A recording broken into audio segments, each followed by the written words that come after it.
Gašper Marguč, v tako rekoč že izgubljeni tekmi ste se vrnili, prišli do izenačenja, imeli celo priložnost za zmago, vendar na koncu niti točke. Se ste v zadnji sekundi usodili za vas. Kako si videli današnjo tekmo? Ja, pred tekmo smo se res dobro pripravili, bili zelo motivirani in mislim, da smo solidno odigrali prvi polčas.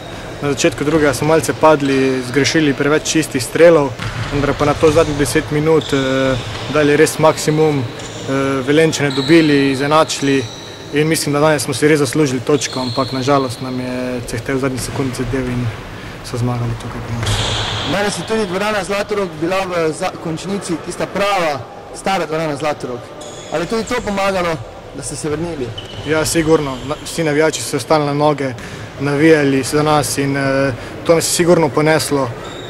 Mislim, da smo tudi mi se odzvali na najboljši možni način, da smo pripravili tekmo, da je bila končnica napeta.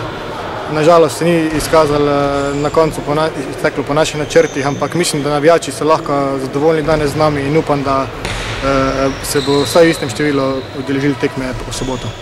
Tako je v soboto že nov velikan v dvorani Zlatorog, Atletico Madrid. Verjetno še težje tekma in močnejše moštvo kot Gorenje.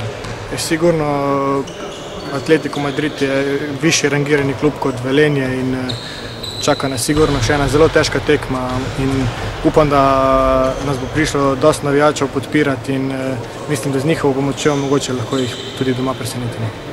Še enkrat pohvale za borbeno za današnjo tekmo.